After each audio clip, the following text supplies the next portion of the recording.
Hello and welcome or welcome back to my channel. My name is Ali and here I just talk to myself about books and then someone, maybe you, may or may not watch this at a later date. Today I thought it'd be quite fun to do an end of year book tag. I have used a couple of different questions from different videos, mainly Des's and Larry's, and I will link their original videos and channels below. And I just took some of the questions that I found most interesting and that I thought I could answer and kind of mushed them together. So let's get started.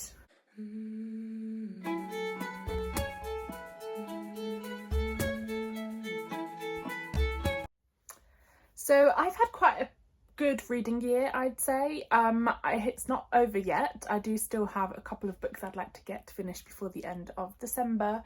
But overall, I've read quite a few books and in general, they've been quite good as well. So I've managed to actually read quite a lot of books that I've enjoyed and not had too many that I've either DNF'd or didn't particularly like. So I'll get started with the questions and we'll probably cover some of these as we get along. So first question was a book or series you wish you'd got to this year. And I do need to say that I wish I had read the Ember and the Ashes series this year, which I didn't get a chance to do, but it is a priority for me in 2025.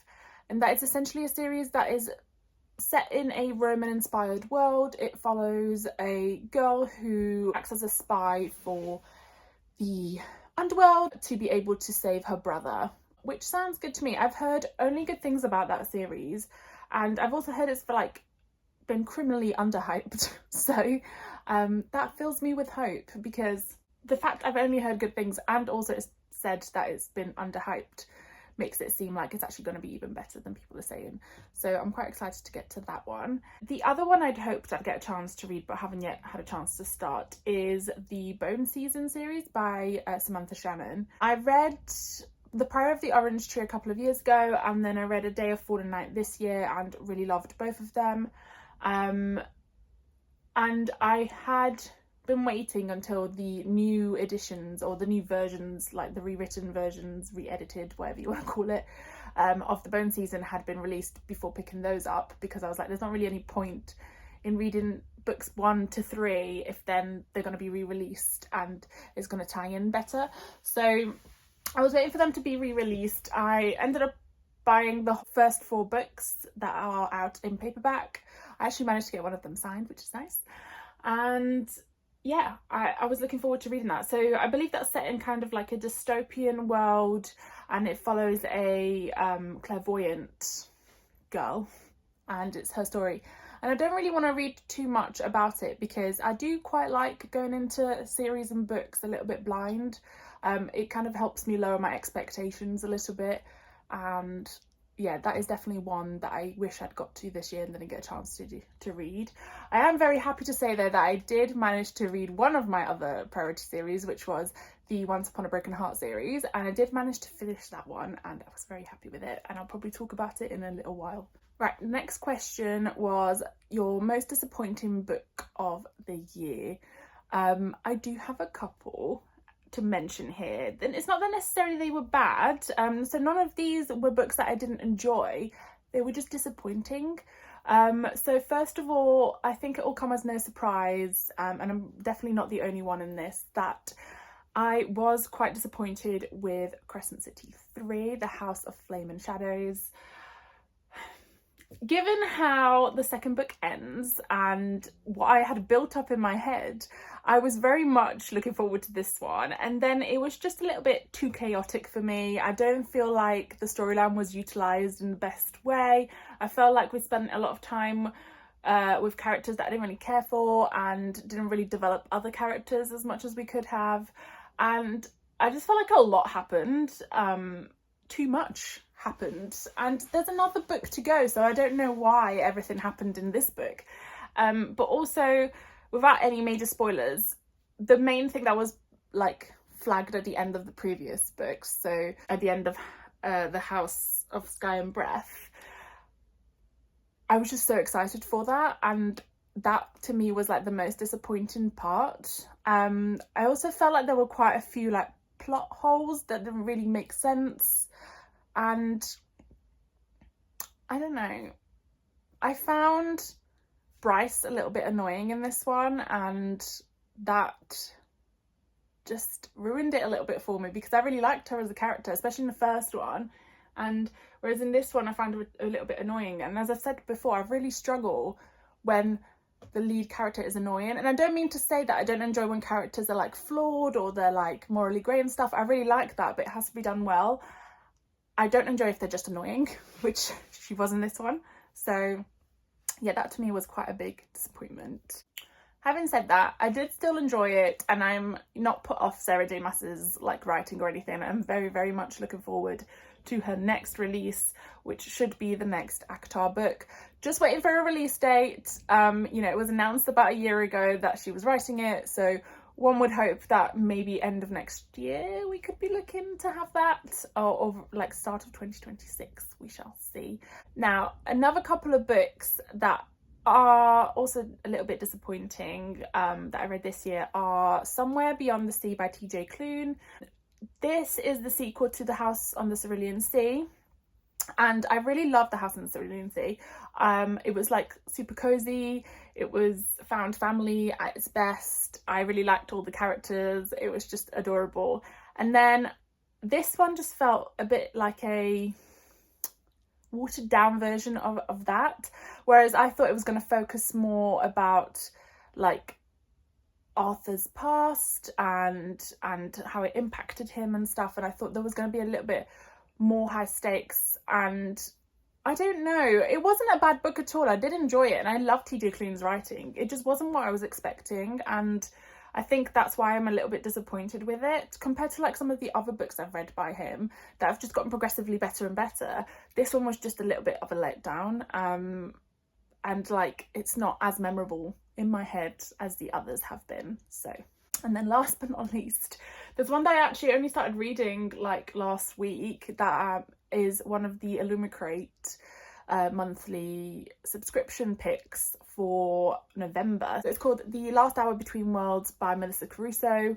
I thought this sounded really, really interesting at first. I thought the premise was good. Basically, in this world, you've got your main world, and then there's like echoes of the world, like layers below it, which are just like more and more like watered down versions of the world, but also like weirder and weirder things happen in those worlds because things get like odder and odder. So like you've got animals with 3 eyes, and then like the further down you get, you've got monsters and stuff as well. And there's like a bit of time travel, etc. It's almost like a magical Groundhog Day at this party, and like it just keeps resetting but a level below. And again, I thought it sounded interesting, the premise, but then when I was reading it, I was just bored. Like again, it's not a bad book. Like it's not that I hated it in the way that I hated The Coven, but I didn't care. Just wasn't interested in the characters. I really struggled with the main character. Like her entire personality was just the fact that she was a new mum. Like that's the only thing that was mentioned about her.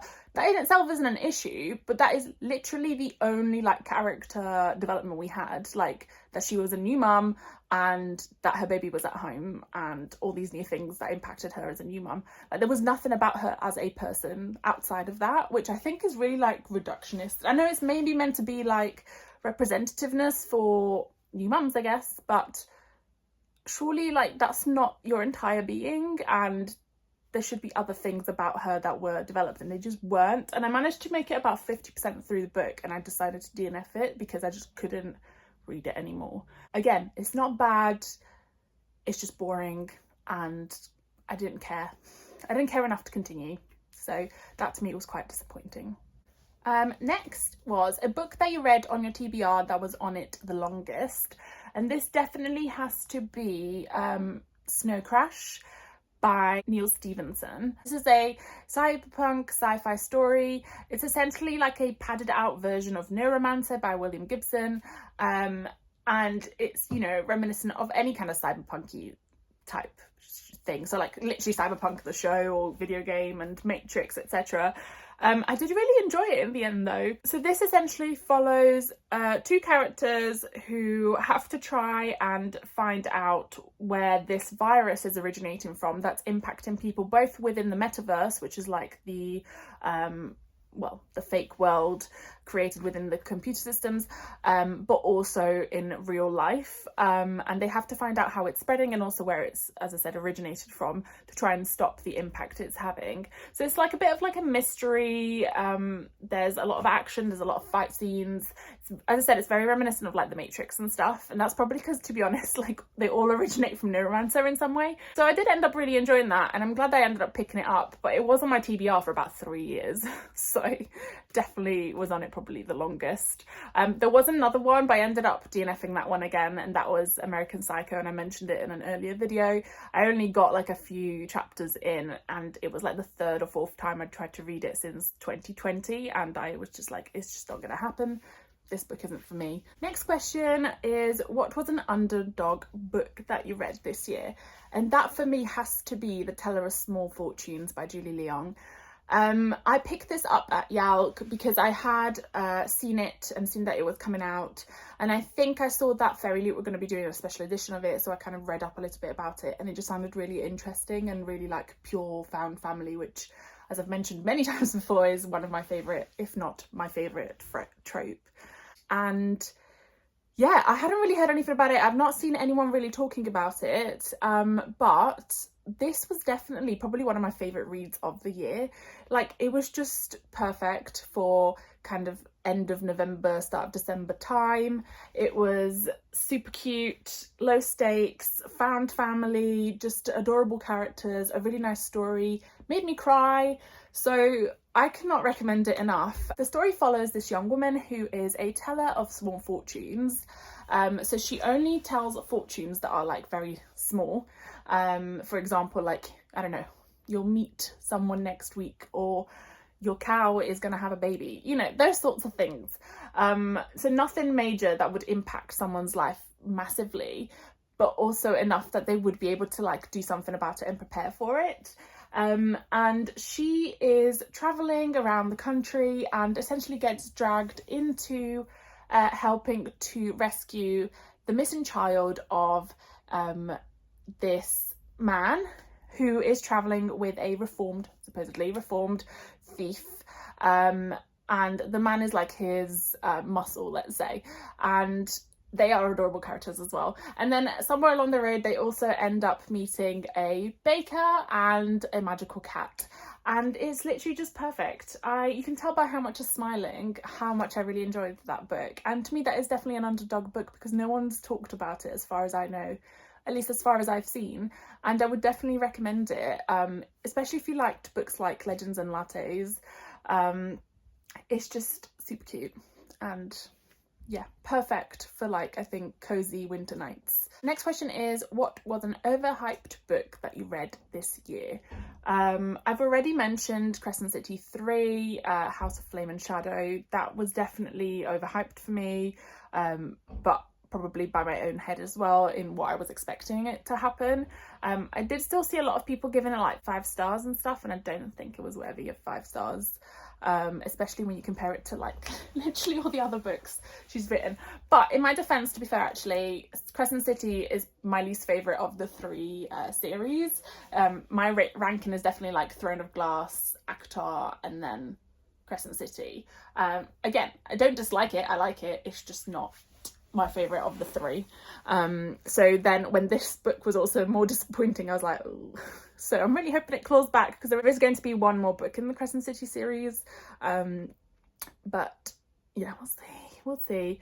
The other books I read that were, I think, they weren't overhyped actually. They were appropriately hyped. And that was the Once Upon a Broken Heart series. I loved it. So maybe actually that doesn't really answer this question. I'm going to ignore that. But I did read that, loved that series. I'll probably talk about it in a future video when I do like my December wrap up. I don't think I really read any other books that were overhyped. I did see on my Fable that I had a hot take, which was according to Fable, The Coven, which I gave 1 star to because I couldn't give it a lower rating. Most people gave it like 3.5 to 4 stars. So maybe that one's overhyped because it definitely was not worth anything more than 1 star in my eyes. And I have talked about that book as well in the previous video, so do check that out if you want to know more about it. But it was terrible. just don't read it. Don't read it. Don't let the star rating fool you. That one is definitely overhyped. Next, we have a new favourite author you discovered this year. So, none of these are new authors, as in they're not debut authors, but they are new to me. And I have 4 standout ones, I think, that I read for the first time this year and I absolutely loved. And those are Stephanie Garber, as I said, with the Once Upon a Broken Heart series. I just loved her writing. It's, you know, especially because I think it's technically YA, and sometimes I really struggle with YA writing, but I didn't feel that. Like, I was so engaged. I breezed through those books, couldn't put them down, finished the entire series like super quickly, and I just loved it. I love the characters, I loved the world building, I loved the plot, the story, the twists, the turns. I was just hooked the entire time. So definitely Stephanie Garber is up there for me. The next one was N.K. Jemisin. So I read the Broken Earth series by N.K. Jemisin and really loved it. And this is kind of like a dystopian sci-fi dark fantasy where essentially like the world's kind of come to an end following a major like apocalyptic type event, and there's people with different powers, etc., and there's some sort of like alien like creatures, and you know, I'll probably speak more about it in future videos and stuff when I think I'll do like a favourite series type video and I'll speak more in depth about it. But N.K. Jemisin's writing definitely up my alley. It's, you know, really dark. It's, again, the characters are really well described. The world building is great. I just have nothing bad to say about it, and I'm definitely going to be picking up more books by N.K. Jemisin in the future. She's got another series out and I'll definitely try that one as well. It's on my wish list.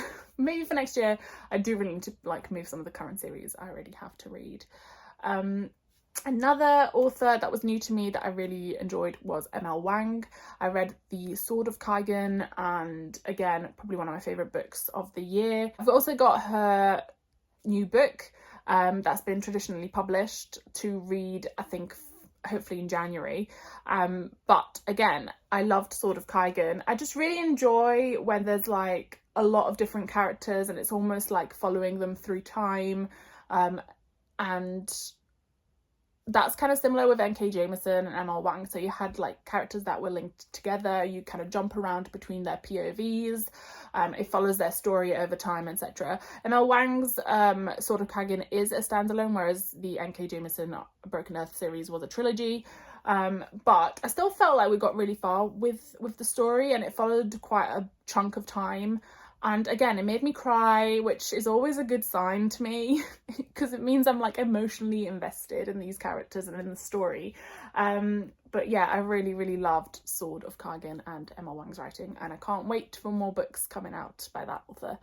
And the last one that I really enjoyed was S.T. Gibson. I read A Diary of Blood and also Evocations by S.T. Gibson, and just love the writing so much. Again, great world building. It's a little more lyrical and a bit more like romantic than the other authors I've mentioned. Well, maybe not Stephanie Garber. Stephanie Garber's also very romantic, but in a more fairy tale way, where this is kind of more like consuming love, and yeah, especially like A Diary of Blood and Evocations. But again, really, really enjoyed the writing. Definitely an author I will be continuing to read.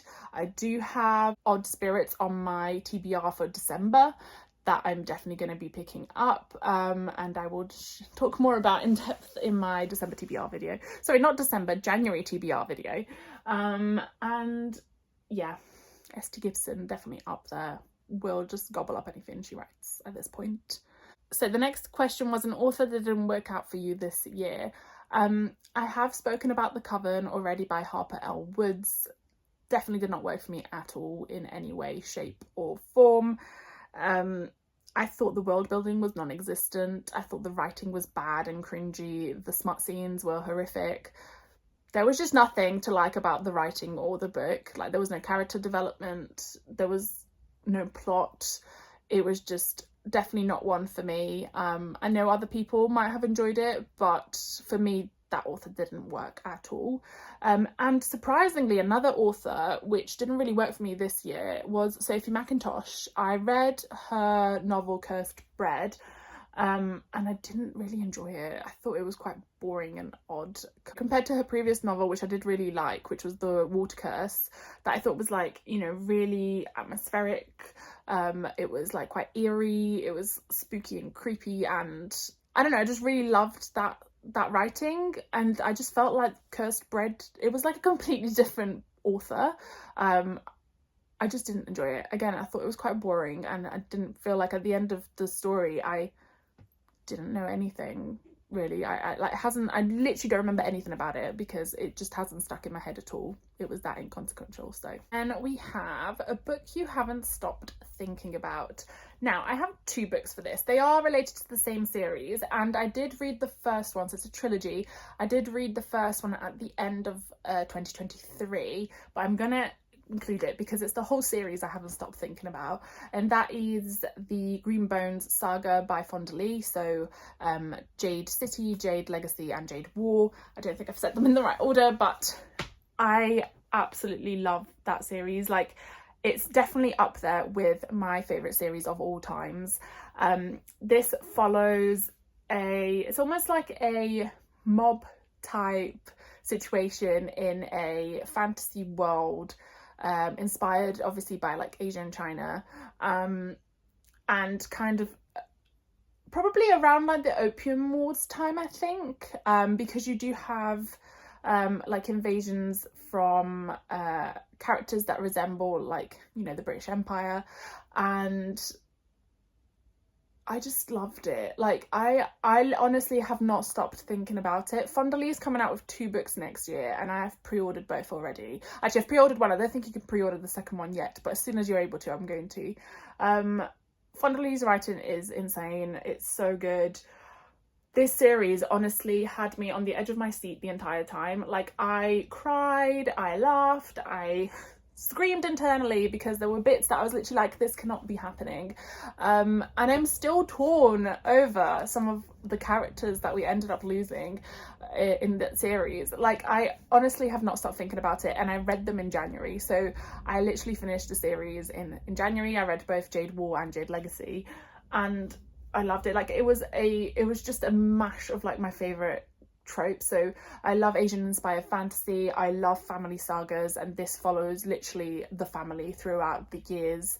The character development is amazing. So you literally meet some of the characters when they're kind of like still young, finishing school, etc., and then all of a sudden by the end of the books, you know, they are the adults in charge of this family business, and there's so much politics and strategy, and like, just the enemy work is great. You can't really hate anyone in this. Like, even the enemies, you're like, okay, I understand it from their perspective too. It's almost like Poppy War. Like, nobody is good, but you still like end up supporting some of them, and you end up like rationalizing why certain things have been done, even though they're not necessarily good things at all.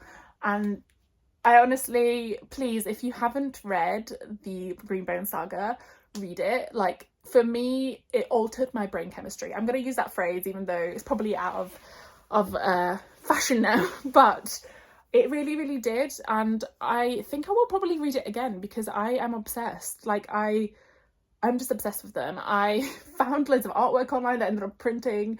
I just love it. I just love it so much. So definitely, I have not stopped thinking about the entire series and would recommend it to anyone who will listen. And last question for this video is a reading goal, reflection and my new goal for 2025. So I always set a goal that's like maybe 5 books more than the previous year. So for this year, I had a goal of 55 books. I try not to go super like out there because I don't want to put too much pressure on myself. I know sometimes I can be really slumpy with reading, and I might read like 1 book in a month, if that. Luckily this year wasn't such a year, but I never want to like say, oh, I'm definitely going to read over 100 books, because I feel like then I'd put lots of pressure on myself, and then I don't know, it's not as enjoyable. Like, that's not why I'm reading. I'm not reading to be able to read loads and loads of books in a year. If I do, great, but I'm reading because I enjoy reading and I want to like read loads of different types of stories. So this year, as I said, my reading goal was 55. I did end up reading, at the moment, I have not yet finished, but at the moment I've read 162 books, which is a lot for me. It's probably like the most I've ever read in a year. And that's because, as I said, I've had quite a good reading year. Like I haven't really had a lot of books that I haven't liked. And I've had a lot of books that I have really enjoyed. So yeah, I don't know. I don't think I'm ever going to be able to do that again. And my reading goal for next year, as I said, I'll try and do it in like 5 book increments. So for next year, I'm going to give myself a goal of at least 60 books. And if I go over that, then great. And if I don't, then even equally great. I'm just hoping, my main focus is always to have like a better reading year in terms of quality. I do obviously want to read a lot of the books that are on my TBR because I want to be able to get some more, and I'm running out of space, and I need to like shelve some of those, and I refuse to shelve them until I've read them. So there is that, but equally I just want to read better quality books, and I want to make sure that the ones I'm picking up are ones that I think I'm going to enjoy rather than just getting dragged into the hype. Now, as you've seen from previous videos, I am very easily persuaded, and I have bought quite a few books that are definitely hyped to the max on BookTok and Bookstagram, and I do hope I end up liking them. But equally, I do read the blurbs and stuff and read reviews before I buy them, and if there's any, I tend to just read like the 1-star reviews actually and work out why people didn't like them, who didn't like them, and if that's stuff that I know I also wouldn't enjoy, then I'm like a bit more cautious with it. But yeah, so goal for next year, at least 60 books I'd say, but hopefully a higher star rating. Okay, so that was a whirlwind of end of year book tag. I felt like I talked so much, my throat is literally like so dry. But yeah, thank you for watching. Subscribe if you want to see more, pop a like down below. I will, as I said, put the original links, the links to the original videos by Des and Larry below, where I kind of got some of the questions from. And yeah, thanks and see you soon.